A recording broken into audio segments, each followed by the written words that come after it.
As-Sunnah Foundation.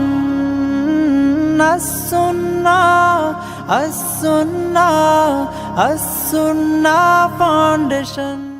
আসসালামু আলাইকুম ওয়া রাহমাতুল্লাহি ওয়া বারাকাতুহু। আলহামদুলিল্লাহ ওয়াসসালাতু ওয়াসসালামু আলা রাসূলিল্লাহ ওয়া আলা আলিহি ওয়া আসহাবিহি ওয়া মান ওয়ালা, আম্মা বাদ। সুপ্রিয় দর্শক শ্রোতা ভাই বোন, দেশ কিংবা প্রবাস যে যেখান থেকে দেখছেন, আপনাদের সকলকে সাদর আমন্ত্রণ জানাচ্ছি আস-সুন্নাহ ফাউন্ডেশন স্টুডিও থেকে। আপনারা দেখছেন আস-সুন্নাহ ফাউন্ডেশন আয়োজিত সাপ্তাহিক প্রশ্ন উত্তরমূলক অনুষ্ঠান শরীয়ত সমাধানের 283তম পর্ব। অন্যান্য দিনের মতো আজ ইনশাআল্লাহ আপনাদের সঙ্গে আমরা ঘণ্টা ব্যাপী থাকছি এবং আপনাদের করা জীবন জিজ্ঞাসার উত্তর কোরআন এবং হাদিসের আলোকে দেওয়ার চেষ্টা করছি। ওমা তৌফিকি ইল্লা বিল্লাহ। প্রিয় দর্শক, আপনার যে কোনো জীবন জিজ্ঞাসামূলক প্রশ্ন বাংলায় সংক্ষেপে আমাদের এই পোস্টের মন্তব্যের করে লিখুন। আমরা ইনশাআল্লাহ আপনার প্রশ্ন উত্তর দেওয়ার আপ্রাণ চেষ্টা অব্যাহত রাখব। আপনার প্রশ্ন উত্তর জানার জন্য আপনি আমাদের লাইভ অনুষ্ঠানে নিয়মিত চোখ রাখুন। সেই সাথে আস-সুন্নাহ ফাউন্ডেশনের অফিসিয়াল নম্বরে প্রতিদিন বাংলাদেশ সময় সকাল 8টা থেকে রাত 10টা পর্যন্ত যে কোনো সময় ফোন করে আপনার যে কোনো শরঈ জিজ্ঞাসার উত্তর জানতে পারবেন। আপনাদের প্রশ্ন উত্তর দেওয়ার জন্য একদল দক্ষ, বিচক্ষণ, প্রশিক্ষিত ওলামা ইকরাম এবং মুফতিগণ অপেক্ষা থাকেন।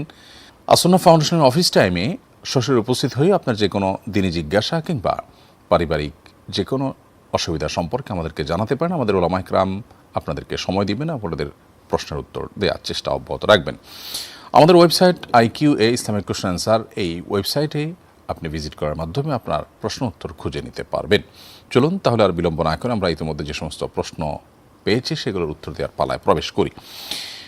আমি শুরুতে দেখতে পাচ্ছি যে এই প্রশ্নটি সেটি লেখা আছে যে আমি হাতে মেহেদি দিয়েছি, কিন্তু কয়েকদিন পরে আমার উমরার সফর। উমরার সময় হাতে মেহেদির রং থাকবে, এতে উমরার কোনো ক্ষতি হবে কি না? উত্তর হলো, প্রিয় দর্শক, উমরা কিংবা হজের সফরে এহরামরত অবস্থায় বিশেষ কিছু বিষয় আমাদের জন্য নিষিদ্ধ। এর মধ্যে হাতে মেহেদি দেওয়া বা শরীরে কোনো রং যেটা শরিয়ার দৃষ্টিকোণ থেকে মৌলিকভাবে কোনো নিষিদ্ধ নয়, সেরকম কোনো রং আমাদের শরীরে থাকলে সেটি আমাদের এহরামরত অবস্থায় এহরামের কোনো ক্ষতি করবে না। সেই হিসাবে আপনার আগে থেকে দেয়া হাতের মেহেদি, এটা নিয়ে আপনি যদি উমরার সফর করেন সম্পন্ন এবং হজের সফর সম্পন্ন করেন, এহরামরত অবস্থায় যদি হাতে বা শরীরে কোথাও মেহেদি থাকে, তাতে এহরামের কোনো অসুবিধা হবে না এবং উমরা এবং হজের কোনো সমস্যা তৈরি হবে না। বিধায় আপনি নির্দ্বিধায় এই অবস্থায় উমরা করতে পারেন। তবে সুগন্ধি ব্যবহার করা যাবে না, যেহেতু মেহেদিতে কোনো সুগন্ধি থাকে না, অতএব এহরামরত অবস্থায় যে সুগন্ধি ব্যবহার নিষিদ্ধ সেটির আওতায় এটি পড়বে না। এরপরে প্রশ্ন করেছেন মাহিদা আক্তার, আপনি লিখেছেন, কোনো মুসলিম মৃত ব্যক্তি কি তার হিন্দু বন্ধুকে দেখতে পারবে? উত্তর হলো হ্যাঁ, এতে কোনো অসুবিধা নেই, এটি দেখতে পারবে। কোনো মুসলিম মারা গেলে তার লাশ বা মৃত ব্যক্তিকে তার অন্য ধর্মাবলম্বী কোনো বন্ধু, সহপাঠী কিংবা প্রতিবেশী বা অন্য কেউ তাকে দেখতে মৌলিকভাবে কোনো অসুবিধা নেই। জীবদ্দশায় যারা তাকে দেখতে পারতেন বা শরিয়া দৃষ্টিকোণ থেকে যাদের দেখতে কোনো বাধা ছিল না, মৃত্যুর পর সে মানুষগুলো তাদেরকে দেখতে পারবেন, মৃত ব্যক্তিদেরকে দেখতে পাবেন এবং তাতে নতুন কোনো অসুবিধা তৈরি হবে না। এরপরে প্রশ্ন হলো, মানুষের উপর জুলুম করার কারণে রাষ্ট্রীয় আদালতে কেউ শাস্তি পেলে কিয়ামতের দিন কি আল্লাহ সে অপরাধের জন্য তাকে আবার শাস্তি দিবেন? খুবই গুরুত্বপূর্ণ প্রশ্ন। এই প্রশ্ন উত্তর হলো, দুনিয়ার আদালতে যদি কারোর বিচার হয়, কোনো অপরাধের কারণে তিনি যদি শাস্তি পান, সেই শাস্তিটা যদি শরিয়া যে শাস্তি নির্ধারণ করেছে সেরকম শাস্তি হয়, তাহলে সেক্ষেত্রে এই শাস্তিটা তার জন্য কাফফারার ভূমিকা রাখবে। তার যে গুনাহ হয়েছে সেই গুনাহ মোচনের কাজ দিবে এবং এই শাস্তির জন্য সে আখিরাতে আল্লাহর কাছে আর শাস্তি পাবে না, যদি তিনি এই শাস্তি দুনিয়াতে যেটি তাকে আদালত থেকে দেওয়া হলো সেটির পাশাপাশি আল্লাহর কাছে তওবায়ে নাসুহা বা খাঁটি অন্তরে তওবা করেন। কারণ তওবার মাধ্যমে তিনি আল্লাহ সুবহানাহু ওয়া তাআলার কাছ থেকে ক্ষমা পেয়ে যাবেন। আর বান্দার হক হিসাবে দুনিয়াতে আল্লাহ তাআলা যে বিচার এর বিধান দিয়েছেন তার আলোকে বা সেই বিচার যদি তার মধ্যে কার্যকর হয়, তাহলে সেক্ষেত্রে সংশ্লিষ্ট ব্যক্তিরা তাদের হক পেয়ে গেল। অর্থাৎ কেউ কাউকে ধরা যাক খুন করেছে, তাহলে খুনের বিনিময়ে কেসাসের বিধান ইসলাম রেখেছে। এখন যদি কারোর মৃত্যুদণ্ড হয় এবং কেসাস কার্যকর হয়, তাহলে সেক্ষেত্রে যারা মারা গেলেন তাদের ওয়ারিসদের যে হক সেটা আদায় হয়ে গেল। বাকি রইল আল্লাহর হক। আল্লাহর হক আদায়ের জন্য আল্লাহর কাছে তিনি যদি তওবা করেন, তাহলে সেক্ষেত্রে সেটি আদায় হয়ে যাবে এবং আখিরাতে তার আর কোনো শাস্তি হবে না। আর যদি তিনি তওবা না করেন, বরং দম্ভ করেন অথবা তার মধ্যে অপরাধ বোধ না কাজ করে, তিনি আল্লাহর কাছে খাঁটি অন্তরে ক্ষমা না চান, তবার যে শর্তগুলো আছে সেগুলো যদি পূরণ না হয় তিনি যা করেছেন তার জন্য লজ্জিত অনুতপ্ত, ভবিষ্যতে আর করবেন না সে মর্মে তিনি সংকল্প করেছেন, এরকম ব্যাপার যদি হয় তাহলে ইনশাআল্লাহ আল্লাহ তাআলার কাছে আর তিনি শাস্তি পাবেন না, এটাই শরীয়তের আলোকে প্রমাণিত হয়, সাব্যস্ত হয়। এরপরে প্রশ্ন হলো আজহারউদ্দিন তুহিন আপনি লিখেছেন, গতকাল দুপুরের পরে ঘুমিয়েছিলাম, ঘুম থেকে জেগে দেখি মাগরিবের সময় হয়ে গেছে, এখন করণীয় কি? আগে মাগরিব পড়ব নাকি আসরের নামাজ পড়ব? মাগরিবের সময় হয়ে গেছে এটি দেখার পরও আপনার জন্য উচিত হবে আগে আসরের নামাজ পড়া। আসরের নামাজ পড়ার পর আপনি মাগরিবের সালাত আদায় করবেন। আর যদি এমন হয় যে মাগরিবের জামাত ছুটে যাবে অথবা মাগরিবের ওয়াক্ত ছুটে যাবে আসর পড়তে গেলে, এত দেরি করে উঠেছেন, তাহলে সেক্ষেত্রে আগে আপনি মাগরিব পড়ে নেবেন, তারপর আসর পড়বেন। কিন্তু সাধারণ অবস্থায় যদি আপনার হাতে সময় থাকে যে আগে আসর পড়ে তারপর মাগরিব পড়তে পারেন, তাহলে সেক্ষেত্রে আপনাকে ধারাবাহিকতা রক্ষা করে আগে আসর পড়তে হবে, তারপর আপনি মাগরিব আদায় করবেন, এটি হলো আপনার কর্তব্য। এরপরে হাসি ইসলাম আপনি লিখেছেন, শীতকালে ঠোঁট ফাটার কারণে আমার ঠোঁটে লিপজেল দেই, অজু করার পর ঠোঁটে লিপজেল দিলে অজুর ক্ষতি হবে কিনা? প্রিয় ভাই হাসি ইসলাম, আপনার প্রশ্ন উত্তর হলো যে লিপজেল দেওয়ার কারণে আমাদের অজুতে বা গোসলে কোনো অসুবিধা তৈরি হবে না, কারণ লিপজেল আমরা যখন ব্যবহার করি ঠোঁটে, তখন এর ফলশ্রুতিতে আমরা পানি ব্যবহার করলে সে পানি আর আমাদের ত্বকে পৌঁছে না কিংবা স্কিনে যায় না, ব্যাপারটা এরকম না। স্কিন বা ত্বকে যেহেতু পানি পৌঁছে, অতএব লিপজেল ব্যবহার করার পর যদি আমরা অজু করি তাতে আমাদের অজু হয়ে যাবে। তবে যদি অতিমাত্রায় ব্যবহার করা হয়, অনেক বেশি গাঢ় দেওয়া হয় যার ফলে চামড়ায় পানি পৌঁছে না এরকম মনে হয়, তাহলে সেক্ষেত্রে সেটা একটু ডলে পরিষ্কার করে ফেলা উচিত। এরপরে প্রশ্ন হলো, এক বাংলাদেশি মডেল এবার বিশ্ব সুন্দরী প্রতিযোগিতায় শীর্ষস্থান অর্জন করেছেন, তার পোশাক নিয়ে সমালোচনা হলে তিনি বলেন, অন্য দেশের মানুষ সমালোচনা করলে মানতে পারতাম, কিন্তু এত কষ্ট করার পরও যদি নিজ দেশের মানুষের কাছে প্রশংসা না পাই সেটা খুব কষ্টের। আর বিকেই না পড়লে আমি তো টপ 30-তে থাকতেই পারতাম না। প্রশ্ন হলো, এই ধরনের অর্জন কি সত্যি দেশের কোনো সুনাম বয়ে আনে? আর তার এই কর্মকাণ্ডের পর দেশের মানুষের প্রতিক্রিয়া কী হওয়া উচিত ছিল? দেখুন, আজকের পৃথিবীতে মর্যাদা সম্মানের যে সমস্ত মাপকাঠিগুলো পৃথিবীর কর্তারা ঠিক করে দিয়েছে, সেগুলোকে আমরা আমাদের মর্যাদার মাপকাঠি ধরে নিয়েই অগ্রসর হই এবং সেগুলোর কারণে আমরা নিজেদেরকে সম্মানিত কিংবা অসম্মানিত বোধ করি। অথচ একজন মুসলমানের মর্যাদা এবং অমর্যাদার মাপকাঠি আল্লাহ সুবহানাহু ওয়া তাআলা ঠিক করে দিয়েছেন। আল্লাহ বলেছেন, ইন্না আকরামাকুম ইনদাল্লাহি আতকাকুম, তোমাদের মধ্যে সবচেয়ে সম্মানিত সে ব্যক্তি যে ব্যক্তি সবচেয়ে বেশি তাকওয়াবান। একজন ইমানদার আল্লাহর অবাধ্যতার পথে অগ্রসর হয়ে তিনি সম্মানিত বোধ করবেন অথবা সেখানে কোনো কিছু জিতে নিজেকে শ্রেষ্ঠ মনে করবেন, এটি কোনো মুসলমানের কাজ হতে পারে না। একজন মুসলিম হিসাবে, আল্লাহর প্রতি বিশ্বাসী বান্দা হিসাবে, আল্লাহর সৃষ্টি হিসাবে আল্লাহ রাব্বুল আলামিনের দেওয়া এই মানদণ্ডের বাইরে গিয়ে মানুষের তৈরি করা মানদণ্ড, বিশেষ করে যে মানুষগুলো গোটা পৃথিবীতে নানাভাবে অশান্তি সৃষ্টি করে রেখেছে, পৃথিবীর বিভিন্ন জায়গায় অশান্তি জিয়ে রেখেছে, যারা মানুষ মারার অস্ত্র এবং হাতিয়ার তৈরি করে পরস্পরের সাথে গর্ব করেন, তাদের তৈরি করা মাপকাঠির উপর ভিত্তি করে আমরা নিজেদের মর্যাদা নির্ণয় করছি, এটা হলো সবচেয়ে দুর্ভাগ্যজনক অধ্যায়। পাশাপাশি এখানে এই ভদ্রমহিলার যে কথা যে বিকিনি না পড়লে তিনি টপ 30-তে থাকতেই পারতেন না, এখান থেকে পরিষ্কারভাবে বোঝা যায় এ ধরনের আয়োজন যারা করে, তথাকথিত বিশ্ব সুন্দরী প্রতিযোগিতা এবং এই জাতীয় আরও যত আয়োজন আছে, এই আয়োজনগুলো এটা নারীকে সম্মানিত করবার জন্য না, এটি মূলত নারীর অসম্মান হয়। এর ফলে একজন নারীর শরীরকে প্রদর্শন করা এবং সেটা পুরুষদের কাছে উপভোগ্য করে তোলার, সব পুরুষদেরকে তাকে দেখার সুযোগ করে দেওয়া, এটা নারীর জন্য কখনো সম্মানজনক বিষয় হতে পারে না।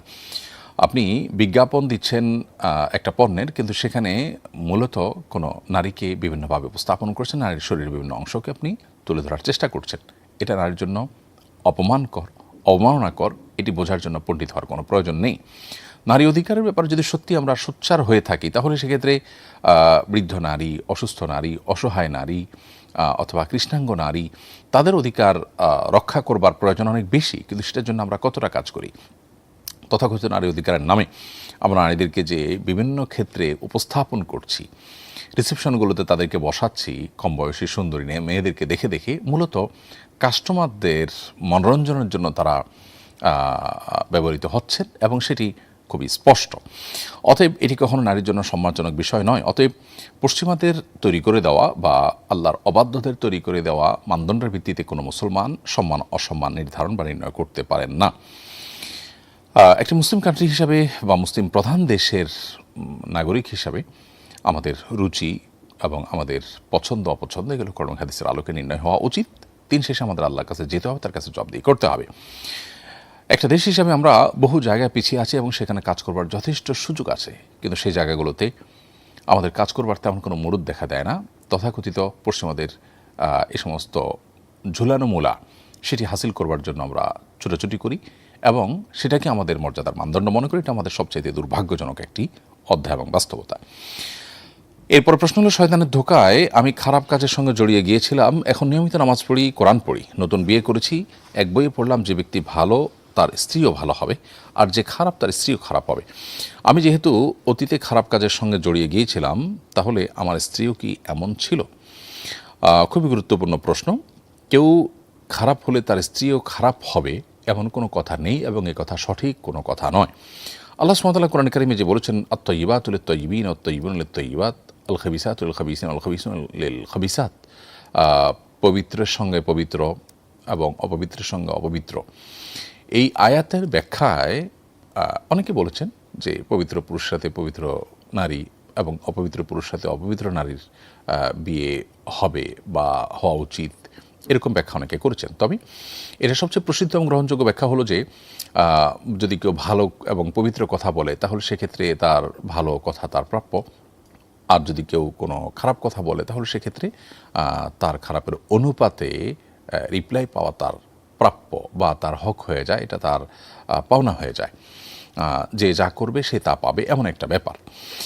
তো এর বাহিরে আপনার কোনো পুরুষ বা কোনো নারী তিনি পবিত্র বা অপবিত্র হলে তার জীবনসঙ্গীও অপবিত্র হবেন বা পবিত্র হবেন সেই অনুপাতে, এমনটি আবশ্যক নয় এবং এই আয়াত থেকে সেটি নিশ্চিতভাবে মোটেও প্রমাণিত নয়। বরং আয়াতের একটা ব্যাখ্যা এটাও যে পুরুষ যদি পবিত্র হন বা নারী যদি পবিত্র হন, একজন যদি পবিত্র হন তাহলে তার জীবনসঙ্গী যিনি আসবেন তার জীবনসঙ্গী হিসাবে যার সাথে যার বিয়ে হবে সে তার পবিত্র হওয়া উচিত। আর যে অপবিত্র তার অপবিত্রর সাথে তার বিয়ে হওয়া উচিত। ধরুন মুশরিককে বিয়ে করবে, ইমানদারদেরকে বিয়ে করবে, বহু ব্যাখ্যার সুযোগ সেখানে আছে। তো কোনোভাবেই এটি গ্রহণযোগ্য নয় এবং কোনো আলেম এটি বলেনও নি যে কেউ খারাপ হলে তার স্ত্রীও খারাপ হবে আর কেউ ভালো হলে তার স্ত্রীও ভালো হবে। একই কথা নারীদের বেলায় কোনো নারী খারাপ হলে তার স্বামীও খারাপ হবে, এরকম কোনো আবশ্যকতা নেই। আমরা জানি লূত আলাইহিসসালাম তিনি আল্লাহ নবী ছিলেন এবং নূহ আলাইহিসসালাম আল্লাহ নবী ছিলেন, অথচ তাদের উভয়ের স্ত্রী কিন্তু অমুসলিম ছিলেন, কাফির ছিলেন। কুফরের চাইতে বড় অপবিত্র আর কি আছে? অথচ তারা পবিত্র মানুষ ছিলেন, তারা ইমানদার ছিলেন, তারা নবী ছিলেন, কিন্তু তাদের জীবনসঙ্গী হিসাবে যারা এসেছেন তারা কিন্তু পবিত্র ছিলেন না। অতএব এরকম কথা বলবার সুযোগ নেই এবং এরকম সহজে যোগ বিয়োগ কষার কোনো সুযোগ নেই। অনেক ঘরে দেখা যায় অশান্তি শুরু হয়ে যায় এই সমস্ত ধারণার উপর ভিত্তি করে। কেউ নিজের চরিত্র হয়তো কখনো খারাপ ছিল, তিনি মনে করছেন তাহলে আমার জীবনসঙ্গী যিনি তিনি হয়তো খারাপই হবেন, এরকমটি মনে করবার কোনো কারণ নেই। এর বিপরীতটাও হতে পারে। এরপর প্রশ্ন হলো, সন্তানকে 2 বছর বুকের দুধ খাওয়ানো যায়, এই 2 বছরকে হিজরি বর্ষের অনুপাতে হিসাব করব নাকি খ্রিস্টবর্ষ অনুপাতে হিসাব করব?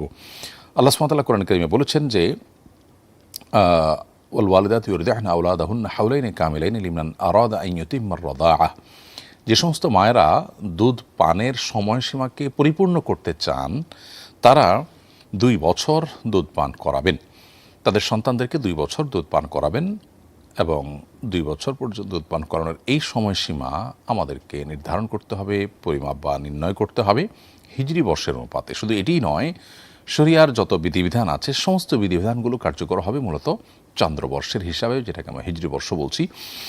এটি সৌরবর্ষ বা খ্রিস্টীয় বর্ষের হিসেব করা যাবে না। অতএব চন্দ্রবর্ষের হিসাবে 2 বছর আপনার সৌরবর্ষ বা খ্রিস্টীয় বর্ষের তুলনায় কয়েকদিন কম হবে। অতএব সেই হিসাবে আমাদেরকে হিসেব করতে হবে। জাকাত বা অন্যান্য সকল হিসাব নিকেশ সবগুলো হিজরি বর্ষ আকারেই বা তার আলোকে আমাদেরকে করতে হবে।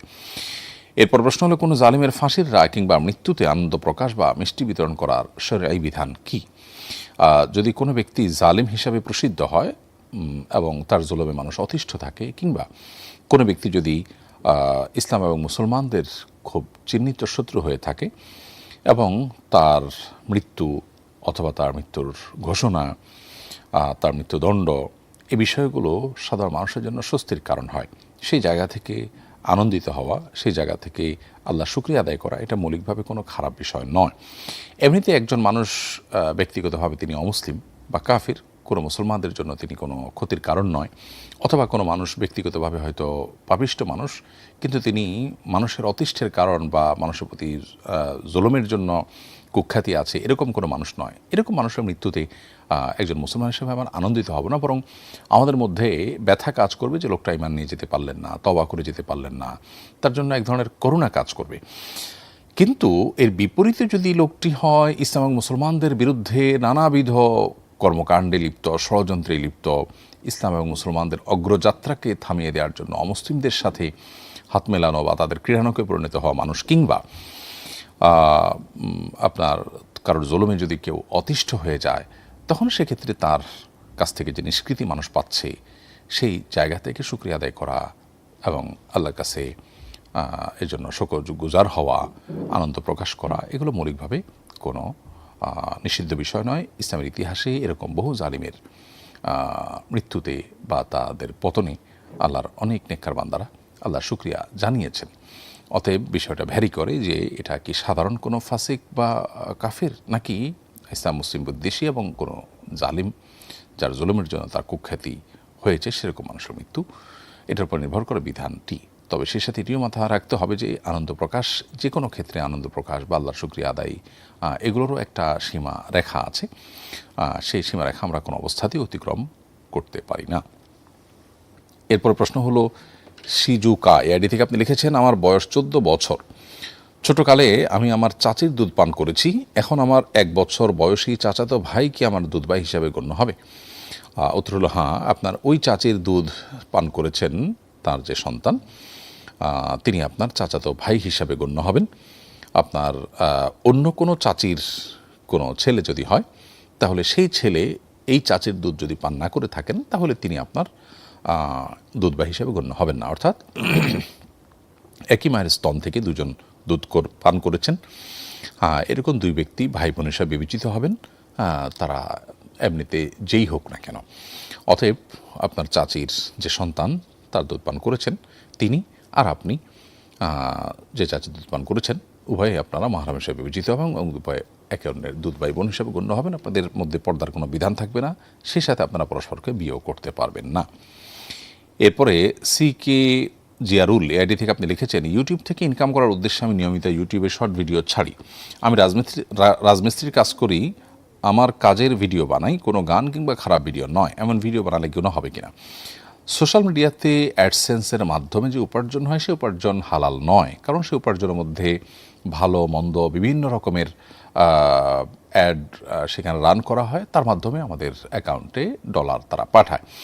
সো এই যে মিশ্র হালাল হারাম সব ধরনের জিনিস যাবে, হারাম অ্যাডভার্টাইজমেন্ট যেখানে মিউজিক থাকতে পারে, হারাম অন্য আরও উপাদান থাকতে পারে, পরনারীর আপনার শরীর প্রদর্শনের ব্যাপার থাকতে পারে, পর্দাহীনতার ইস্যু থাকতে পারে, হারাম প্রোডাক্টের অ্যাডভার্টাইজমেন্ট থাকতে পারে। তো আমি আমার প্ল্যাটফর্মে এরকম কিছু করে উপার্জন করতে পারি না যেটা হারাম, অর্থাৎ সেক্ষেত্রে আমি অন্যায় কাজ করে উপার্জন করছি, ব্যাপারটা সেরকম দাঁড়াবে।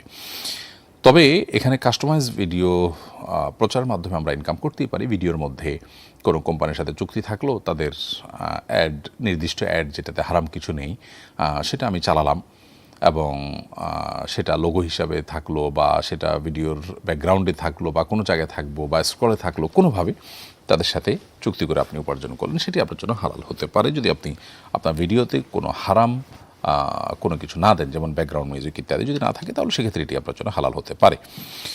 এরপরে প্রশ্ন হলো, শীতকালে কানটুপি দিয়ে কপাল ঢাকা অবস্থায় টুপির উপর সিজদা করলে নামাজ হবে কিনা? সাধারণ অবস্থায় কপাল সরাসরি ফ্লোরে বা যেখানে সিজদা দিচ্ছেন সেই জায়গায় রেখে সিজদা দিয়ে সালাত আদায় করতে হবে। যদি শীতের আতিশয্যের কারণে, অতিরিক্ত শীতের কারণে কষ্ট হয় এবং সেক্ষেত্রে টুপি খুলে এভাবে সালাত আদায় করাটা আপনার জন্য কষ্টের হয়, তাহলে সেক্ষেত্রে আপনি টুপির উপর সেজদা দিলে নামাজ আদায় হয়ে যাবে। কিন্তু একান্ত আপনার প্রয়োজন ছাড়া যদি আপনি কপালের উপর এরকম কোনো কিছু দেন, মোটা কিছু দিয়ে যদি আপনি আলাদা আবরণ তৈরি করেন তারপরে সেজদা দেন, তাহলে সেক্ষেত্রে সেটা মাকরুহ হবে। অ্যাডভোকেট রুমানা কিবরিয়া আপনি লিখেছেন, মসজিদুল হারাম এবং মসজিদে নববীতে প্রত্যেক সালাতের পর জানাজার নামাজ হয়, মহিলারা কি এই নামাজে অংশগ্রহণ করতে পারবেন? বোন রুমানা কিবরিয়া, আপনার প্রশ্ন উত্তর হলো যে মসজিদে নববীতে বা মসজিদে হারামে বা যে কোনো জায়গায় জানাজা সালাত চলছে, সেখানে মহিলারা যদি থাকেন তারা জামাতে শামিল হতে পারবেন এবং তারা জানাজায় শামিল হওয়ার যে সব সেটা লাভ করবেন ইনশাআল্লাহ তাআলা, কোনো অসুবিধা নেই। এরপরে প্রশ্ন হলো, কেবলার দিক থেকে মুখ কতটুকু ডানে কিংবা বাঁয়ে সরে গেলেও নামাজ সহি হবে? উত্তর হলো যে কেবলার দিকে মুখ করে সালাত আদায় করতে হবে এবং সেটি আমাদের জন্য ফরজ। যদি কেবলার দিকে সালাত আদায় না করে অন্য কোনো দিকে ফিরে কেউ সালাত আদায় করেন তার নামাজ হবে না। এখন প্রশ্ন হলো যে কেবলার দিক থেকে যদি মুখটা একটু এদিক ওদিক সরে যায় নামাজ হবে কিনা? উত্তর হলো যে মুখ যদি এদিক ওদিক সরে যায় তাতে নামাজে অসুবিধা হবে না, অর্থাৎ নামাজ হয়ে যাবে। যদিও কেবলার দিক থেকে খুব প্রয়োজন ছাড়া ডানে বামে মুখ সরানোটা অনুচিত এবং সালাতের কোয়ালিটি নষ্ট করে মাকরু করে দেয় সালাতকে, কিন্তু এর ফলে সালাত ভঙ্গ হয়ে যাবে না যদি মুখ একটু এদিক সেদিক হয়ে যায়। আর যদি পুরো বডি ঘুরে যায় বা আপনার বুক এটা যদি ঘুরে যায়, সেক্ষেত্রে আপনার সেই ঘুরে যাওয়াটা যদি 45 ডিগ্রিরও বেশি হয় তাহলে সেক্ষেত্রে নামাজ হবে না। আর 45 ডিগ্রির কম যদি থাকে, হালকা একটু অ্যাঙ্গেল হলো ডানে বা বামে, তাতে নামাজ ভেঙে যাবে না, বরং নামাজ হবে। তবে খেয়াল রাখা দরকার যে বিনা ওজরে আমাদের কেবলার ডানে বামে মুখ করা যেমন উচিত নয়, ঠিক তেমনিভাবে একেবারে কাটায় কাটায় কেবলামুখী হওয়া এটা সালাত বিশুদ্ধ হওয়ার জন্য শর্ত নয়। 45+ ডিগ্রি যদি ঘুরে যায় তাহলে সেক্ষেত্রে সালাত নষ্ট হওয়ার প্রশ্ন আসবে। এরপরে প্রশ্ন হলো, মাসখানেক আগে আমার একটি কম্বলে বাচ্চার পেশাব লেগেছে। গতকাল আমি অন্য আরেকটি কম্বল সেই পেশাব লাগা কম্বলের উপর দিয়ে গায়ে দিয়েছি, এতে কি দ্বিতীয় কম্বলটি নাপাক হয়ে গেছে? উত্তর হলো যে আপনার যেই কম্বলে বাচ্চার পেশাব লেগেছে সেই কম্বলের উপরে যে আরেকটা কম্বল দিয়েছেন, এই কম্বলে ওই কম্বলের আগে থেকে যে পেশাব লেগেছিল যেটা শুকিয়ে গিয়েছে সেখান থেকে কোনো দুর্গন্ধ লেগে গেছে কিনা। যদি আপনার এই কম্বলে যেটা পরে বিছিয়েছেন এটা পেশাবের দুর্গন্ধ এখানে স্পষ্টত পাওয়া যায়, তাহলে ওই অংশটা নাপাক ধরা হবে, এরপর আপনি সালাত আদায় করতে পারবেন না। আর যদি কোনো আলামত না পাওয়া যায় তাহলে সেক্ষেত্রে একটা নাপাক কম্বলের উপর আরেকটা কম্বল বেছানোর কারণে সেই কম্বলটাও নাপাক হয়ে যাবে, এরকম কোনো বিষয় কিন্তু নয়। এরপরে প্রশ্ন হলো, টেলারের কাছে বোরকা সেলাই করতে দিয়েছি, আয়রন করতে গিয়ে তারা আমার বোরকার আয়রনের দাগ ফেলে পুরো বোরকা নষ্ট করে দিয়েছে। এখন আমি চাচ্ছি তার থেকে জরিমানা স্বরূপ একটি বোরকা কাপড় আদায় করতে, শরীয়ত মোতাবেক এটা জায়েজ হবে কিনা? উত্তর হলো হ্যাঁ, যদি আপনার কাপড় সত্যি সে এত বেশি নষ্ট করে থাকে যার ফলে এটা আর ব্যবহার উপযোগী না থাকে, তাহলে সেক্ষেত্রে তার কাছ থেকে আপনি এই বোরকা যখন তাকে দিয়েছেন তখন এটার যে ভ্যালু ছিল সেই ভ্যালুটা তার কাছ থেকে আপনি আদায় করতে পারবেন এবং বোরকাটা সে রেখে দিবে। আর যদি আপনি তার কাছ থেকে যে কাপড় আপনার যে পোশাক আপনার নষ্ট হয়েছে সেই নষ্ট হওয়া পোশাকটা আপনার পুরোপুরি নষ্ট হয়ে না যায় বরং খুব আংশিক নষ্ট হয়, তাহলে যে পরিমাণ এটার ভ্যালু কমেছে এই নষ্ট হওয়ার ফলে সেই পরিমাণ আপনি জরিমানা তার কাছ থেকে আদায় করতে পারবেন। এরপরে প্রশ্ন হলো, আমার মায়ের দুটি বিয়ে হয়েছে, তার প্রথম স্বামী মারা যাওয়ার পর আমার বাবার সাথে বিয়ে হয়, আগের সংসারেও তার ছেলে মেয়ে আছে, মা মারা গেছেন, তার ত্যায্য সম্পত্তি আমরা দ্বিতীয় সংসারের সন্তানরাই পাবো নাকি প্রথম সংসারের সন্তানরাও পাবো? খুবই গুরুত্বপূর্ণ আরেকটি প্রশ্ন। মাশাআল্লাহ, এই প্রশ্ন উত্তর হলো যে আপনার মায়ের আগের যে সংসার ছিল সেই সংসারে আপনার মায়ের গর্ভ থেকে যে সমস্ত সন্তানের জন্ম হয়েছে তার আগের স্বামী থেকে, সেই সন্তানরাও আপনার মায়ের রেখে যাওয়া সম্পদের ভাগ পাবে, অর্থাৎ তারা সবাই আপনাদের ভাই হিসেবে বিবেচিত হবে এবং ছেলেদের জন্য যে হক সে হকটা আপনারা যেরকম পাবেন তারাও ঠিক একই অনুপাতে পাবে। আর যদি আপনার মায়ের আগের যে স্বামী ছিলেন সেই ভদ্রলোকের অন্য কোনো স্ত্রী থেকে কোনো সন্তান হয়ে থাকে তাহলে তারা তো আপনার মায়ের সন্তান নয়, আপনার মায়ের গর্ভ থেকে জন্ম নেওয়া সন্তান নয়, যার কারণে তারা আপনার মায়ের সম্পদ থেকে কোনো কিছু পাবে না সেরকম কেউ যদি থেকে থাকে। তাহলে খোলাসা কথা হলো যে আপনার মার আগের স্বামী থেকে যে সন্তান হয়েছে তার গর্ভে, সেই সন্তানরা তার গর্ভ থেকে যারা জন্মগ্রহণ করেছেন আগের স্বামীর মাধ্যমে তারাও আপনাদের ভাই হিসেবে বিবেচিত হবে এবং আপনার মায়ের রেখে যাওয়া সম্পদে তারাও ভাগ পাবে, আপনারা যেভাবে ভাগ পাবেন একইভাবে।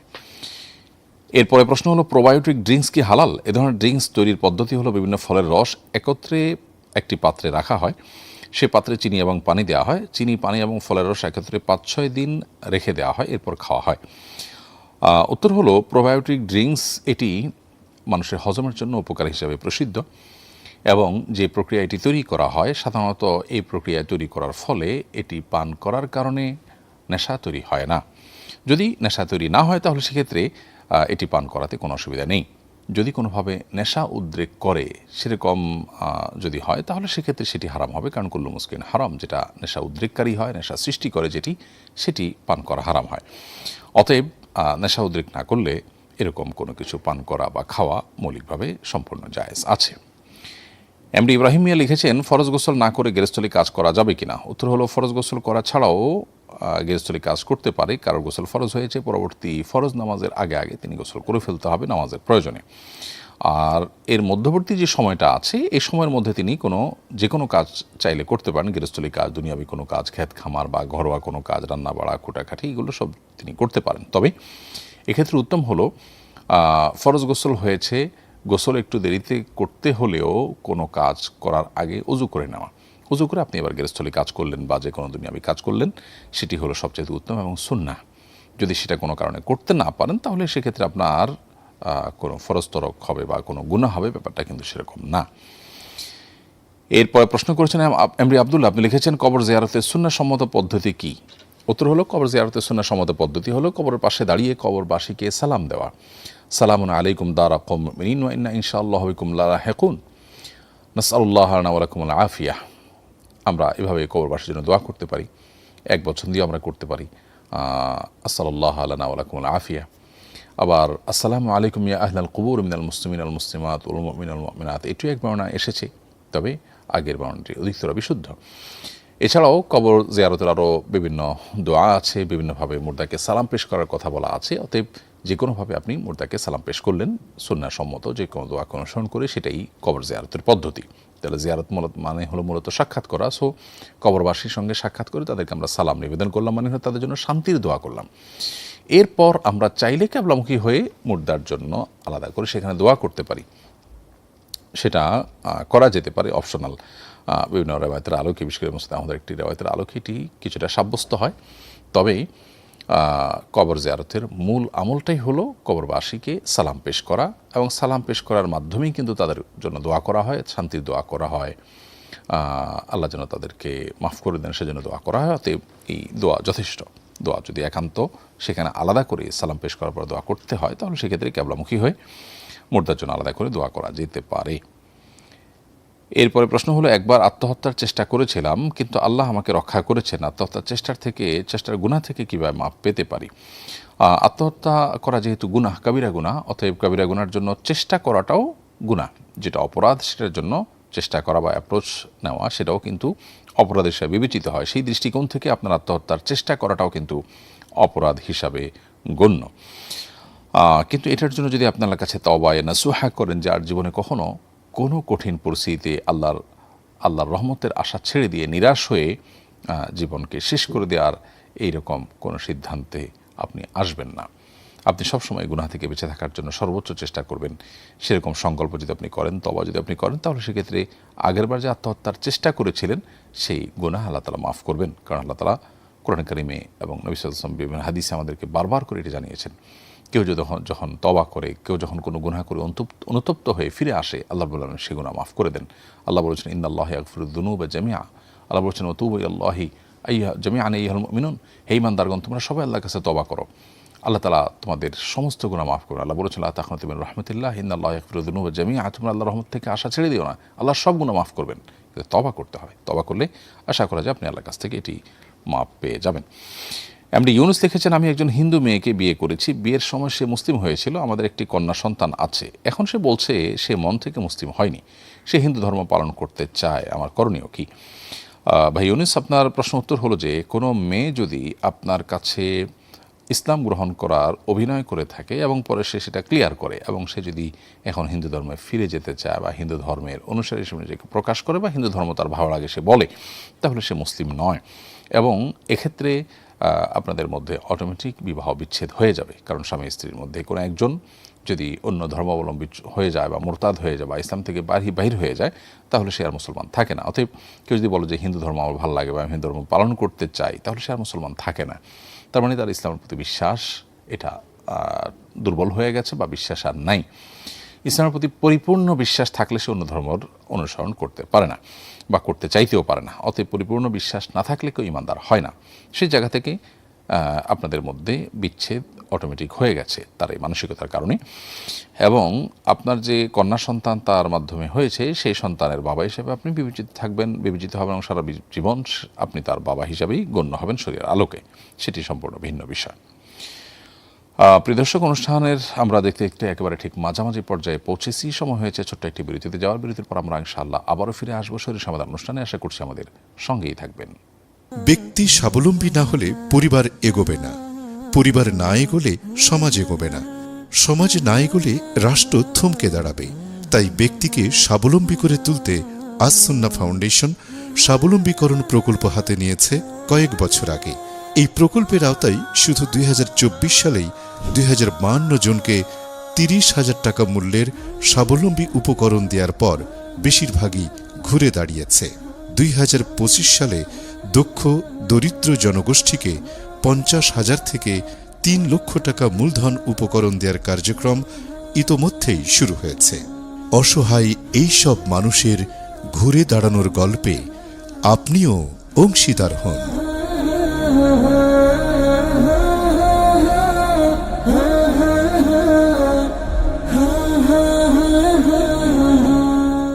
প্রিয় দর্শক, বিরতির পর আবার আপনাদেরকে স্বাগতম জানাচ্ছি শরীয়ী সমাধান অনুষ্ঠানে। আপনারা দেখছেন আস সুন্নাহ ফাউন্ডেশন আয়োজিত সাপ্তাহিক প্রশ্ন উত্তরমূলক অনুষ্ঠান শরীয়ী সমাধানের 283তম পর্ব। বিরতির আগে আমরা অনেকগুলো প্রশ্ন উত্তর দিয়েছি আল্লাহ তাআলার অশেষ অনুগ্রহে।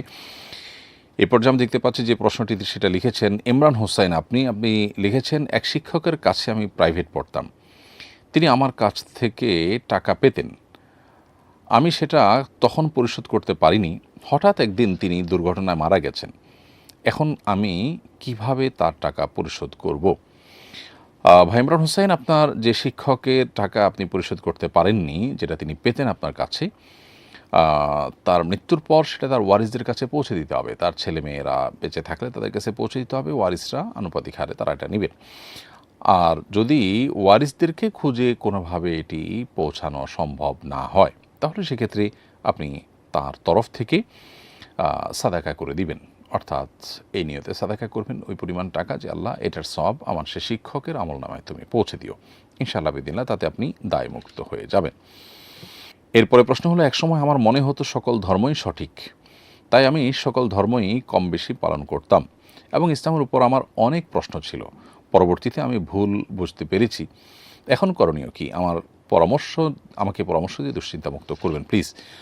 প্রিয় ভাই, আপনার প্রশ্ন উত্তর হলো যে যখন আপনার মধ্যে এ ধরনের সংশয় ছিল যে ইসলাম সঠিক না অন্য ধর্ম সঠিক, বা আদৌ ধর্ম এটার কোনো বাস্তবতা আছে না মানুষের তৈরি, নাউজুবিল্লাহ মিন যালিক, এরকম কোনো ওয়াসওয়াসা বা এরকম কোনো সংশয় আপনার মধ্যে যদি থেকে থাকে, সেটা কিন্তু সুস্পষ্ট কুফরি।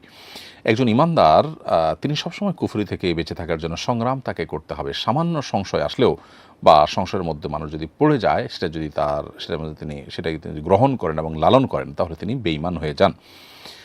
অতএব আপনার সংশয় থাকার কারণে আপনি ইমানদার ছিলেন না। পরবর্তীতে আপনি বলেছেন যে আপনি আপনার ভুল এটা বুঝতে পেরেছেন এবং ভুল বুঝে আপনি এখন পরিপূর্ণ ইসলামে যদি এসে থাকেন এবং ইসলামের প্রতি পরিপূর্ণ দৃঢ় বিশ্বাস আপনার থাকে, আলহামদুলিল্লাহ আপনি ইমানদার হিসাবে গণ্য। এখন ইসলামের যে বিধিবিধান আছে সেগুলো মেনে চলা, মুখে আপনার আল্লাহর একত্ববাদ, নবী সাল্লাল্লাহু আলাইহি ওয়াসাল্লামের রিসালাতের সাক্ষ্য দেওয়া, এটা আপনার কর্তব্য। এবং আপনি আগে যে গুনাহ হয়েছে বা আগে যে আপনার সংশয় আপনার মধ্যে কাজ করেছে, সেটা আপনি পরবর্তীতে ইসলামে আসার কারণে ইনশাআল্লাহ ক্ষমা হয়ে যাবে এবং সেটার জন্য আপনি নিশ্চয়ই অনুতপ্ত, সেজন্য আপনি নিশ্চয়ই আপনার ভুলের জন্য নিজেকে ভৎসনা করছেন। অতএব এর মাধ্যমে আপনার সে সময়ের যে সমস্ত চিন্তা ছিল, ভুল চিন্তা, সেগুলোর কারণে আপনি আল্লাহর কাছে কোনো দায়ী হবেন না ইনশাআল্লাহ তাআলা। কারণ আল ইসলাম ইয়াহদি ওয়া মা কানা ক্বাবলাহ, নবী সাল্লাল্লাহু আলাইহি ওয়াসাল্লাম বলেছেন, ইসলাম মানুষের পূর্বের সব কিছুকে ধ্বংস করে দেয় বা মাফ করিয়ে দেয়। সো আপনি যখন ইসলাম গ্রহণ করেছেন, এখন নতুন করে ইসলামের প্রতি দৃঢ় বিশ্বাস এসেছে, আপনার আগে যে সংশয় ছিল, ওয়াসওয়াসা ছিল, সেটা আল্লাহর কাছ থেকে আপনি ক্ষমা পেয়ে যাবেন। এরপরে প্রশ্ন হলো, হায়েজ অবস্থায় গোসল করে ভেজা শরীরে যে গামছা দিয়ে মোছা হয় সেই গামছা নাকি নাপাক হয়ে যায়, ভেজা গামছা কি পুরোপুরি ধৌত করতে হয়? উত্তর হলো যে আপনি কোনো কারণে শরীর নাপাক হয়েছে, গোসল ফরজ হয়েছে, তাহলে সেক্ষেত্রে আপনার গায়ে ভেজা কোনো গামছা দিলে যে গামছা নাপাক হবে তা কিন্তু না। একজনের ধরুন গোসল ফরজ হয়েছে, গোসল করার পর শরীরে কোনো নাপাক নেই, গোসল করা হয়ে গেছে, পুরো শরীর পাক পবিত্র হয়ে গেছে, এখন তিনি কোনো গামছা দিয়ে সেটা মোছামুছির কাজ করলেন, তাতে কোনো অসুবিধা নেই, এই গামছার নাপাক হবে না।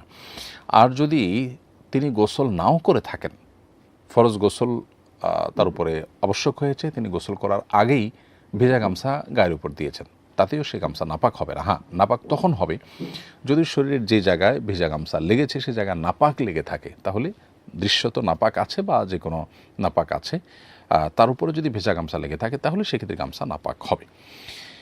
এক বোনের দুর্ঘটনায় পা ভেঙে গেছে, পায়ে প্লাস্টার করা হয়েছে, এতদিন তিনি সেই পা বাদ দিয়ে অজু করতেন, এখন তিনি হায়েজ থেকে পবিত্র হতে চান কিন্তু প্লাস্টার করা জায়গায় পানি লাগানো নিষেধ, এই অবস্থায় তিনি কিভাবে ফরজ গোসল করবেন? প্লাস্টার করা অংশ বাদ দিয়ে গোসল করলে কি পবিত্রতা আদায় হবে? উত্তর হলো যে প্লাস্টার করা অংশ বাদ দিয়ে বাকি অংশ তিনি পানি দিয়ে ধৌত করবেন, তাতে ইনশাআল্লাহ তার ফরজ গোসল আদায় হয়ে যাবে।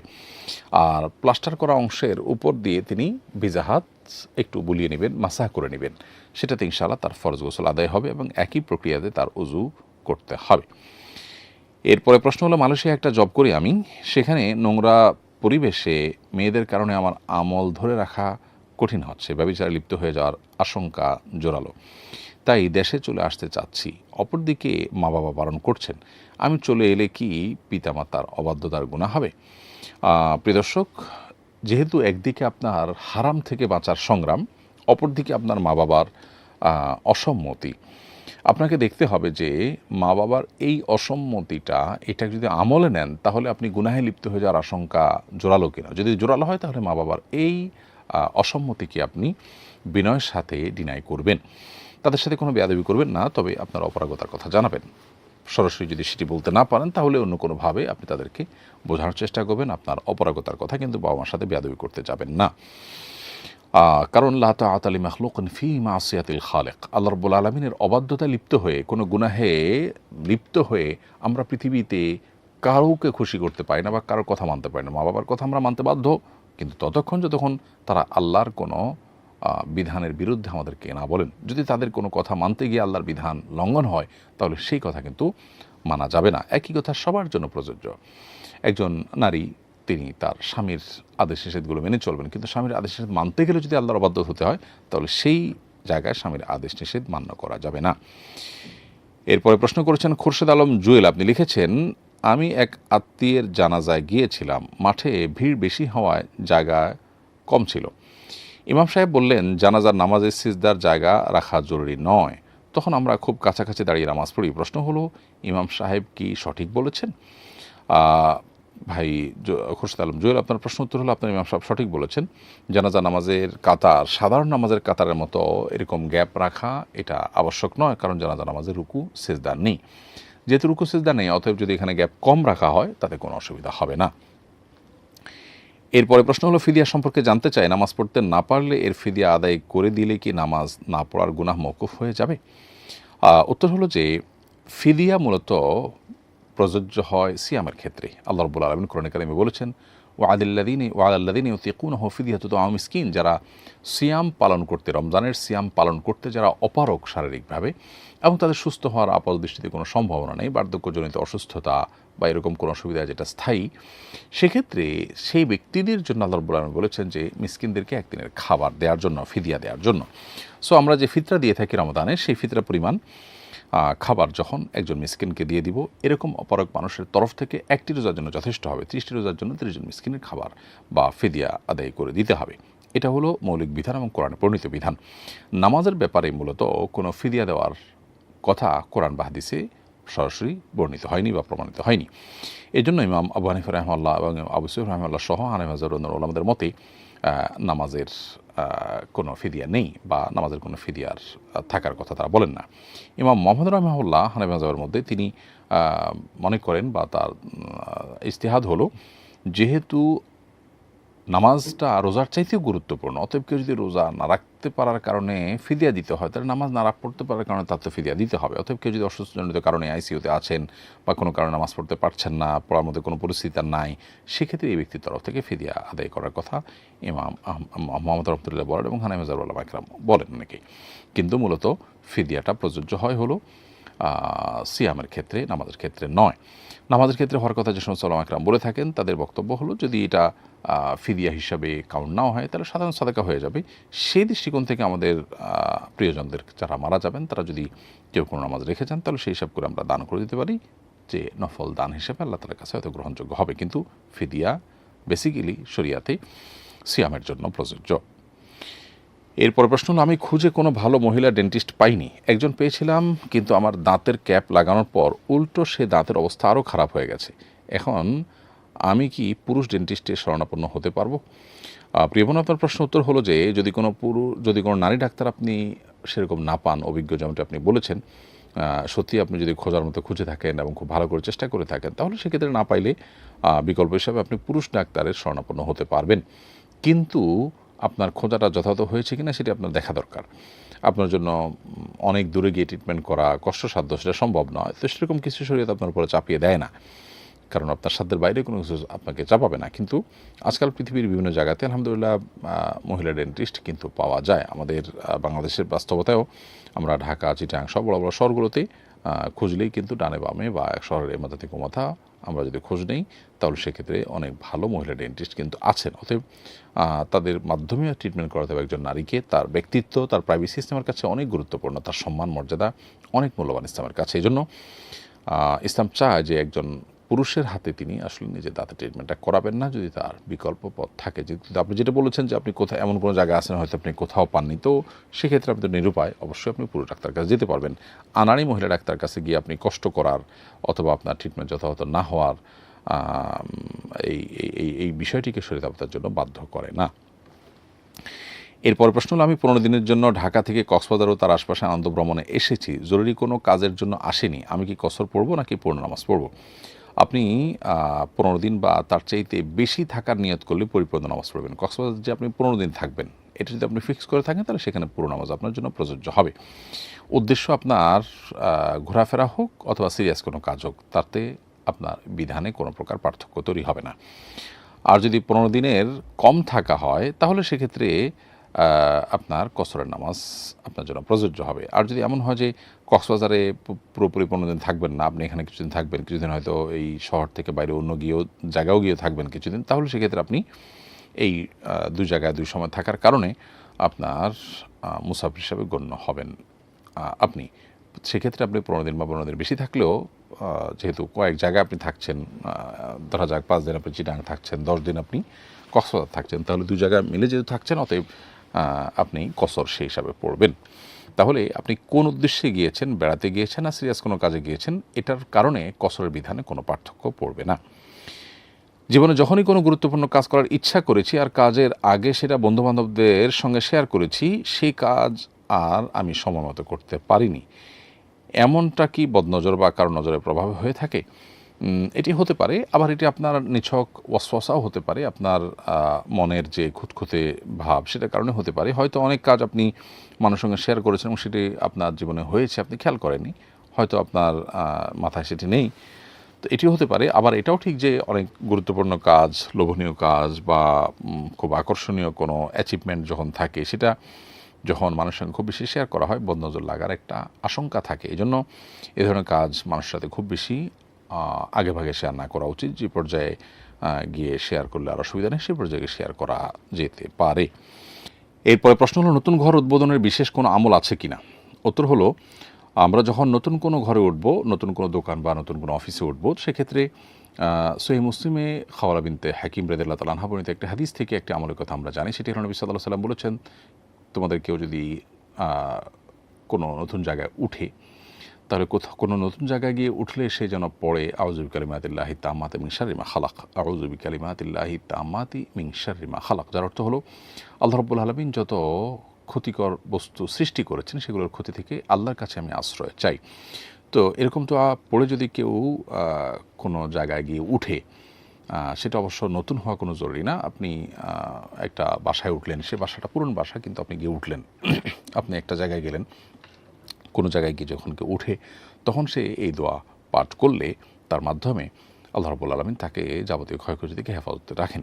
এছাড়া সূরা কাহফের 39 নম্বর আয়াতে দুই ভাইয়ের যে ঘটনা তার আগে পরে আয়াতগুলোতে বর্ণিত হয়েছে, সেখানে আমরা দেখতে পাই যে আল্লাহর নেয়ামত দেখার পর, বাগান দেখার পর মাশা আল্লাহ লা কুওয়াতা ইল্লা বিল্লাহ এটি পাঠ করার অনুপ্রেরণা দেওয়া হয়েছে। ঠিক একইভাবে আনাস রাদিয়াল্লাহু তাআলা থেকে বর্ণিত আরেকটি হাদিসও পাওয়া যায়, যে হাদিসেও আল্লাহর কোনো নেয়ামত পাওয়ার পর সেক্ষেত্রে মাশা আল্লাহ লা কুওয়াতা ইল্লা বিল্লাহ পড়ার জন্য উৎসাহিত করা হয়েছে। অতএব আমরা যদি নতুন ঘরে উঠি, যেটা আমাদেরকে অভিভূত করে, আমাদেরকে মুগ্ধ করে, তাহলে সেক্ষেত্রে আমরা মাশা আল্লাহ লা কুওয়াতা ইল্লা বিল্লাহ পাঠ করতে পারি। আর এই দোয়াটা পাঠ করতে পারি আউযু বিল্লাহি তাআম্মাদের মিন শাররি মা খালাক বিসমিল্লাহ বলে সেখানে প্রবেশ করব। এর বাইরে নতুন জায়গা উঠলে মানুষ সাধারণত বিভিন্ন রকমের ভুরি ভোজ ইত্যাদি আয়োজন করে থাকেন, মেহমানদারি করেন আনন্দিত হয়ে। তো সেটা একান্ত মুবাহ কাজ, আর আমল হিসাবে এই দোয়া আল্লাহ তাআলার কাছে নিবেদন করা যেতে পারে। এরপরে প্রশ্ন হলো, কোনো বিধবা নারী ইদ্যত অবস্থায় ছেলের বিয়ের জন্য মেয়ে দেখতে যেতে পারবেন কি না? যদি বিকল্প পথ থাকে তাহলে তার সে কাজটি করতে হবে। ইদ্যত অবস্থায় স্বামীর বাসা থেকে বা যেখানে তিনি ইদ্যত পালন করছেন সে জায়গা থেকে একান্ত নিরুপায় না হলে তিনি বের হবেন না। যদি এই কাজটি কিছুদিন করলেও পরেও করা যেতে পারে, বা এটা না যেয়ে তিনি ভিডিও কলের মাধ্যমে বা ছবির মাধ্যমে দেখতে পারেন অথবা কোনোভাবে করতে পারেন, তাহলে সেটা তাকে করতে হবে, মেনটেন করতে হবে। আর যদি এটা তার জন্য নিরুপায় হয় বা বড় ধরনের ক্ষতির কারণ এটা না করতে পারলে, তাহলে সেক্ষেত্রে তিনি দিনের বেলা যেয়ে দ্রুততার সাথে কাজ সেরে আবার নিজের জায়গায় ফেরত আসবেন। এরপরে প্রশ্ন হলো, ছাগলের পরিবর্তে ভেড়া দিয়ে আকিকা করা যাবে কি না? উত্তর হলো হ্যাঁ, আকিকা ছাগলের পরিবর্তে ভেড়া দিয়ে করলেও আকিকা আদায় হয়ে যাবে। তারপরে প্রশ্ন হলো, মাসিক অবস্থায় যে বিছানায় ঘুমানো হয় এটা নাকি নাপাক হয়ে যায়, মাসিক শেষ হয়ে যাওয়ার পর কি বিছানা ধুয়ে ফেলা জরুরি? উত্তর হলো না, এটা সঠিক কোনো কথা নয়। মাসিক হলে সে অবস্থায় যদি কোনো বিছানায় কোনো নারী ঘুমান, সে বিছানা নাপাক হয়ে যায় না। হ্যাঁ, যদি মাসিকের কোনো রক্ত কোনো জায়গায় লেগে থাকে তাহলে সেই জায়গাটা নাপাক হবে, সেই জায়গাটা আলতো করে ধুয়ে ফেললে, পাক করে ফেললেই হবে। আর যদি কোনো রক্ত বা নাপাক কোনো কিছু না লেগে থাকে কোথাও, তাহলে সেক্ষেত্রে শুধুমাত্র মাসিক অবস্থায় তিনি ঘুমিয়েছেন সেজন্য এই পোশাক নাপাক হয়ে যাবে, মাসিক অবস্থায় তিনি পরিধান করেছেন সেজন্য নাপাক হয়ে যাবে, ব্যাপারটা কিন্তু সেরকম না। এরপরে কোর্রাতুল আয়ুন এই আইডি থেকে আপনি লিখেছেন, অন্য ধর্মের পুরুষের সামনে কি পর্দা করা ফরজ? মেয়েদের জন্য যে পর্দার বিধান সেটা মুসলিম পুরুষদের জন্য যেমন প্রযোজ্য, অন্য ধর্মাবলম্বী পুরুষদের ক্ষেত্রেও প্রযোজ্য, বরং সেক্ষেত্রে আরও বেশি প্রযোজ্য হওয়ার কথা। পর্দার যে মূল লক্ষ্য বা মাকসাদ সেটা আমাদেরকে বোঝার চেষ্টা করতে হবে। সেটি হলো একজন নারী তাকে নিয়ে কোনো পুরুষের জন্য মনোজগতে বাজে চিন্তা কল্পনা জল্পনা করতে না পারে, সেজন্য পর্দার বিধানটা আল্লাহ তাআলা দিয়েছেন। অতএব এটা মুসলিম পুরুষের বেলা যেমন প্রযোজ্য, অন্য ধর্মাবলম্বী পুরুষের ক্ষেত্রেও প্রযোজ্য। এজন্য পর্দাটা মুসলিম অমুসলিম সব পুরুষদের সাথে আমাদেরকে করতে হবে। ঠিক একই কথা পুরুষদের বেলা প্রযোজ্য। পুরুষরা তাদের চোখের যে পর্দা করবেন সেটি শুধুমাত্র মুসলিম নারীর বেলায় প্রযোজ্য তা নয়, অন্য ধর্মাবলম্বী নারীর ক্ষেত্রেও একই বিষয় প্রযোজ্য হবে। তাদের দিকেও দৃষ্টিপাত করা, এটা পরনারীর প্রতি দৃষ্টিপাত করা, এটা শরীয়ত দৃষ্টিকোণ থেকে পুরুষের জন্য হারাম হবে, সেটি মুসলিম নারী হোক কিংবা অমুসলিম নারী হোক। এম আব্দুল মাজিদ আপনি লিখেছেন, জামাতে নামাজ পড়লে 4 রাকাত বিশিষ্ট নামাজে 1 রাকাত না পেলে 3 বৈঠক হয়, প্রত্যেক বৈঠকে কি তাশাহুদ দুরূদ পড়তে হবে? ভাই আব্দুল মজিদ, আপনি যদি 4 রাকাত বিশিষ্ট নামাজের মাত্র 1টা রাকাত মিস হয়, তাহলে সেক্ষেত্রে ইমামের সাথে দ্বিতীয় রাকাতে তো বসতেই হয়, এবং সেটি আপনার সিরিয়ালে প্রথম। আবার আপনি যখন ইমাম সালাম ফেরানোর পরে নামাজ আদায় করছেন, ছুটে যাওয়া নামাজ, সেই রাকাতে তখন আপনাকে বসতেই হচ্ছে, আবার ইমামের সাথে শেষ বৈঠকেও বসতে হচ্ছে, তাহলে মোট 3টা বৈঠক হচ্ছে। প্রশ্ন হলো, সব বৈঠকে তাশাহুদ পড়বেন কিনা? উত্তর হলো সব বৈঠকে আপনি তাশাহুদ পড়বেন। আর দুরুদটা হলো আপনার যে নিজের শেষ বৈঠক আছে ইমাম সালাম ফেরানোর পর, যে আপনার ছুটে যাওয়া 1 রাকাত আদায় করবেন, সে আদায় করার পর ওই রাকাতে যে বৈঠক করবেন সেই বৈঠকে আপনি দুরুদ পাঠ করবেন। আর বাকি 2 বৈঠকে আপনি তাশাহুদ, আর তৃতীয় বৈঠক যেটা দুরুদ পাঠ করছেন সেখানে তো তাশাহুদ থাকছেই। তার মানে 3 রাকাতে তাশাহুদ পড়বেন, আর দুরুদটা পড়বেন একান্ত শেষের রাকাতে। এরপরে প্রশ্ন হলো, আমার মায়ের গয়না চুরি হয়েছে, আমার ফুফি কাঁঠাল পাতা গণনা করে বলতে পারেন কে চুরি করেছেন, এই পদ্ধতিতে চোর শনাক্ত করা জায়েজ হবে কিনা? উত্তর হলো না, এটা চোর শনাক্ত করার কোনো শরঈ বা গ্রহণযোগ্য কোনো পদ্ধতি নয়। এরপরে ইসরাত জাহান প্রীতি বোন আপনি লিখেছেন, তাহাজ্জুদের নামাজের সময় সালাতুল হাজত নামাজ পড়া যাবে কিনা? উত্তর হলো অবশ্যই পড়া যাবে। সালাতুল হাজত নামাজ যে কোনো সময় পড়া যায়, তাহাজ্জুদের নামাজের সময় দোয়া কবুল হয়, ভোর রাতে দোয়া কবুল হওয়ার সম্ভাবনা আরও বেশি হয়। বিধায় সেখানে আপনার কোনো প্রয়োজন সামনে রেখে আপনি 2 রাকাত সালাত আদায় করে আল্লাহর কাছে দোয়া করলেন, সেটা আপনি অবশ্যই করতে পারবেন এবং করার জন্য সেটা উপযোগী সময় আরও বেশি। আমি একজন জেনারেল পড়ুয়া, দিনী ইলম অর্জন করতে চাই। একজন সাধারণ মুসলিম হিসাবে কতটুকু দিনী জ্ঞান অর্জন করলে ফরজ ইলম পরিমাণ ইলম অর্জিত হয়েছে বলে বিবেচিত হবে? কিভাবে ফরজ ইলম অর্জন করতে পারি, এ ব্যাপারে পূর্ণাঙ্গ গাইডলাইন কামনা করছি। প্রিয় দর্শক, আপনার এই প্রশ্ন উত্তর হলো যে দিনী ইলম অর্জন করার জন্য বা ফরজ ইলম অর্জন করবার জন্য আপনার সর্বপ্রথম ঈমান এর জন্য একেবারে বেসিক মৌলিক যে বিষয়, যেগুলো না জানলে নয়, ততটুকু জ্ঞান অর্জন করা আপনার জন্য আবশ্যক। ঈমান ভঙ্গের কারণগুলো জানা, তারপরে আপনার 5 ওয়াক্ত সালাত সহ শরিয়ার অন্যান্য যে বিধিবিধানগুলো আমাদের জন্য প্রাত্যহিক বা নিয়মিত আবশ্যক হয়, সেগুলো যতটুকু না জানলে সেগুলো আমরা পারফর্ম করতে পারবো না, ততটুকু জানাটা আমাদের জন্য ফরজ। অতএব এটা জানার জন্য বেসিক দিন শেখার বিভিন্ন কোর্স আছে, সেগুলো আপনি করতে পারেন। বিভিন্ন বই পুস্তক আছে, সেগুলোর আপনি সহযোগিতা চেয়ে নিতে পারেন। আপনার আশপাশের করিম ইমাম সাহেবের আপনি বিশেষভাবে সহযোগিতা নিতে পারেন, তারা আপনাকে হয়তো হেল্প করতে পারবে ইনশাআল্লাহ তাআলা। এরপরে প্রশ্ন হলো, আমার ফুপুর এমন অবস্থা যে নামাজ বুঝেন না, 1 রাকাত পড়েই শেষ করে ফেলেন, বাকি শুধু রুকু করেই মনে করেন নামাজ শেষ। এই অবস্থায় বাহির থেকে তাকে বলে দিলে হবে কিনা? উত্তর হলো, সাধারণত নামাজরত ব্যক্তিকে বাহির থেকে লোকমা দিলে তার নামাজ হয় না। কিন্তু আপনার ফুফু যেহেতু অসুস্থ এবং তিনি নিজে নামাজ এভাবে বুঝে উঠতে পারেন না, মনে থাকে না, অতএব বাহির থেকে কেউ যদি তাকে বলে দেন, তার ফলে তার নামাজ হবে, যেহেতু তিনি নিরুপায় এবং অসুস্থ। কোরবানায় লিখেছেন, জানাজার সালাতে 4 তাকবীরে কি কি দোয়া বলতে হবে, আর ইমামের পেছনে মুক্তাদিও কি দোয়া পড়বে? ভাই কোরবান আলী, আপনার প্রশ্ন উত্তর হলো যে 4 তাকবীরের প্রথম তাকবীরে আমাদেরকে পড়তে হবে সানা, সুবহানাকা আল্লাহুম্মা ওয়া বিহামদিকা দোয়া পড়তে হবে, এবং দোয়া হিসাবে এর পাশাপাশি সূরা ফাতিহা পড়তে পারেন। দ্বিতীয় রাকাতে তাকবীরের পর দ্বিতীয় তাকবীরে আপনি পড়বেন হলো দুরূদ শরীফ, নামাজ যে দুরূদটা পড়েন ঠিক দুরূদ ইব্রাহিম সেটি পড়বেন। এরপর তৃতীয়বার আল্লাহু আকবার বলে তাকবীর পড়ার পর আপনি জানাজার অর্থাৎ মুর্দাবির জন্য আপনি দোয়া করবেন, আল্লাহুম্মা গফির লি হাইয়িনা ওয়া মাইয়িতিনা, আরও যত রকম দোয়া আছে, আল্লাহুম্মা গফির লাহু ওয়ারহামহু ওয়া আকরিমহু ওয়া আহসিনহু ইত্যাদি ইত্যাদি, যে দোয়াগুলো হাদিসে বর্ণিত আছে, মুর্দার জন্য দোয়া করবেন 3 নম্বর তাকবীরের পর। এরপর 4র্থ তাকবীরের পর আপনি সালাম ফেরাবেন। এখানে তাকবীরের সময় হাত উঠানোর দরকার নেই, হাত বাঁধাই থাকবে, মুখে শুধু তাকবীর বলে প্রথম তাকবীরে সানা, ফাতিহা, দ্বিতীয় রাকাতে দুরুদ এবং তৃতীয় রাকাতে মুর্দার জন্য দোয়া, এবং চতুর্থ তাকবীরের পর সালাম ফেরাবেন। তাহলে প্রত্যেকটা তাকবীরের পর আপনাকে এই নির্দিষ্ট দোয়া পড়তে হবে। এর মধ্যে তাকবীরগুলো পড়া আবশ্যক, এই দোয়াগুলো পড়া কিন্তু ফরজ কিংবা ওয়াজিব নয়। কোনো কারণে যেগুলো মিস হয়ে যায়, শুধু আল্লাহু আকবার 3-4টা তাকবীর আপনি দিয়েছেন এবং সালাম ফিরিয়েছেন, তাহলে কিন্তু যথেষ্ট হবে। এরপর প্রশ্ন করেছেন, প্রেগনেন্ট অবস্থায় কি সহবাস করার ক্ষেত্রে কোনো বিধিনিষেধ আছে? উত্তর হলো, শরিয়া দৃষ্টিকোণ থেকে কোনো বিধিনিষেধ নাই, তবে চিকিৎসকদের যদি কোনো পরামর্শ থাকে তাহলে সেক্ষেত্রে সেটি আমলে নেওয়া উচিত, নিজেদের কল্যাণ অকল্যাণ বিবেচনা করার খাতিরে। মেহেদি দিয়ে হাতে ময়ূরের অবয়ব আঁকা জায়েজ হবে কিনা? সম্পূর্ণ ময়ূরের অবয়ব থাকবে না, চোখ মুখ থাকবে না, পা থাকবে না, শুধু শরীরের আর পাখনার অংশটুকুর অবয়ব থাকবে, এটা জায়েজ হবে কিনা? উত্তর হলো, শুধু ডামি যদি থাকে, যেটাতে আসলে পরিপূর্ণ অঙ্গ প্রত্যঙ্গ থাকবে না, জাস্ট বোঝা যাবে এই টাইপের কিছু, ডামি টাইপের কিছু, তাহলে সেক্ষেত্রে সেটি জায়েজ হতে পারে। আর যদি চোখ মুখ সব কিছু স্পষ্ট বোঝা যায়, তাহলে সেক্ষেত্রে সেটা জায়েজ হবে না, সুস্পষ্টভাবে গুনাহ হবে। এরপর প্রশ্ন হলো, আমার প্রতিবেশী একজন অমুসলিম ব্যক্তি, যিনি আমার খুবই বিশ্বস্ত, আমি কি তার ব্যবসায় বিনিয়োগ করতে পারবো কিংবা তার সঙ্গে যৌথভাবে ব্যবসা করতে পারবো কিনা? উত্তর হলো, যৌথভাবে ব্যবসা করা জায়েজ হতে পারে আপনার অমুসলিম প্রতিবেশীর সাথে। শর্ত হলো ব্যবসাটা হালাল হতে হবে, আর লভ্যাংশ ভাগের ক্ষেত্রে শরিয়ার যে আপনার নীতিমালা আছে সেটা আপনাকে ফলো করতে হবে, শতাংশ হারে ভাগ করতে হবে, এবং লোকসান সর্বাবস্থায় মূলধন অনুপাতে বন্টন হবে। অর্থাৎ একজন মুসলমানের সাথে ব্যবসা করতে গেলে যে বিষয়গুলো আপনাকে মেনটেন করতে হয়, মুসলিম হলেও তার সাথেও সেই বিষয়গুলো আপনাকে মেনটেন করতে হবে। সুদের লেনদেন তার সাথে করলেন, সে অমুসলিম, তার জন্য তো আসলে বিধিবিধান প্রযোজ্য নয়, অতএব সেই যুক্তিতে যদি আপনি তার সাথে সুদের লেনদেন করেন, তাহলে সেটা কিন্তু জায়েজ হবে না।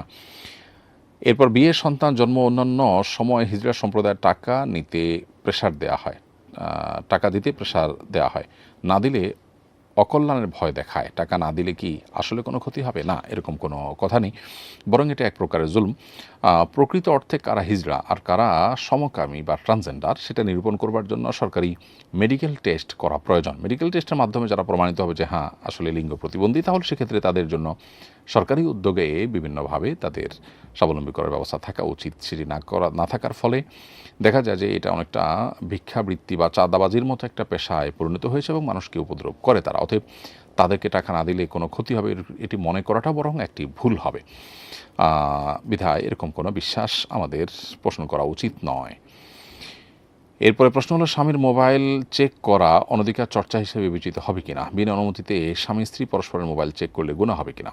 খুবই দরকারি প্রশ্ন। স্বামী স্ত্রী পরস্পরের মোবাইল যদি চেক করেন একজন আরেকজনের অনুমতি ছাড়া এবং সেটা যদি সন্দেহ বশে করেন, তো এটা এক প্রকারের তাজাসসুস হবে। আল্লাহ কোরআনে বলেছেন, ওয়ালা তাজাসসু, তোমরা একে অন্যের পিছনে গোয়েন্দাগিরি করো না।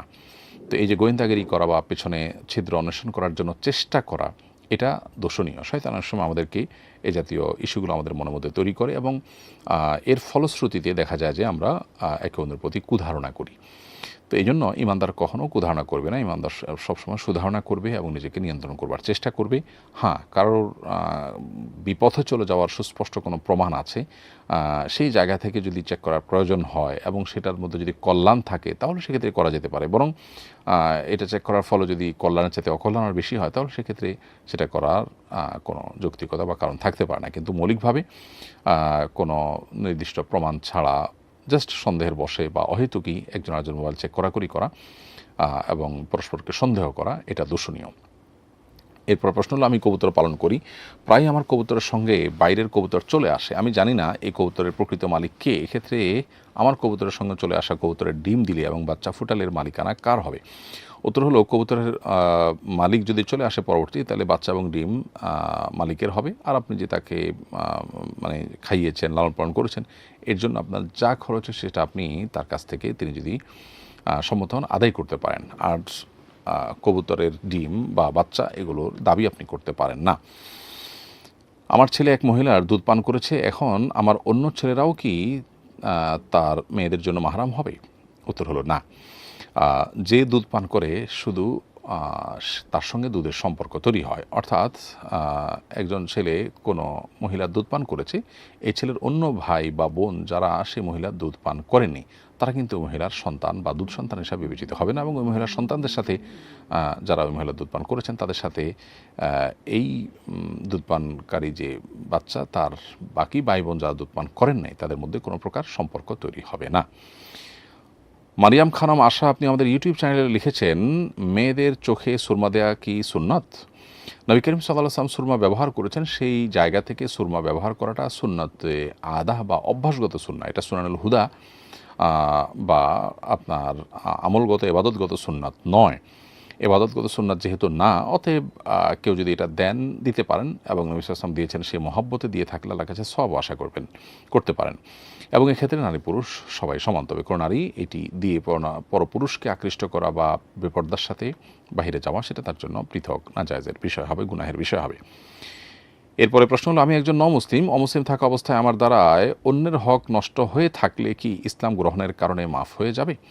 উত্তর হলো যে অমুসলিম থাকা অবস্থায় যদি আপনি কোনো অপরাধ করে থাকেন, আল ইসলাম ইয়াহদি মা কানা ক্বাবলাহ, ইসলাম তার পূর্বের সব গুনাহগুলোকে মাফ করে দেয়, ফলে অন্যের সব গুনাহ আপনার মাফ হয়ে যাবে। কিন্তু মানুষের হক যেটা নষ্ট করেছেন সেটা কারোর অর্থকরী সংশ্লিষ্ট হতে পারে বা অন্য কোনো মানুষের হক, সেটা কিন্তু মানুষের কাছ থেকে আপনাকে আদায় করে মানুষের কাছ থেকে মাপ চেয়ে নিতে হবে কিংবা তাকে তার হক ফিরিয়ে দিতে হবে। ধরুন কারোর টাকা আপনি কোনোভাবে অন্যায়ভাবে আত্মসাৎ করেছেন বা আপনি ভোগ করেছেন, তাহলে সেক্ষেত্রে ইসলাম গ্রহণ করার ফলে সব গুনাহ মাফ হলেও তার এই সম্পদ আত্মসাতের যে গুনাহ সেটা কিন্তু মাফ হবে না এবং এটার জন্য কিন্তু আপনি তার কাছ থেকে অবশ্যই মাপ চেয়ে নিতে হবে কিংবা তার সে পাওনা তাকে পরিশোধ করে দিতে হবে।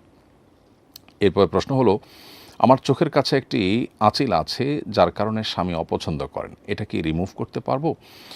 বোন, যদি আপনার স্বামী অপছন্দ করেন বা এটা আপনার সৃষ্টিগত ত্রুটি মনে করেন তাহলে সেক্ষেত্রে এটা অবশ্যই আপনি রিমুভ করতে পারেন।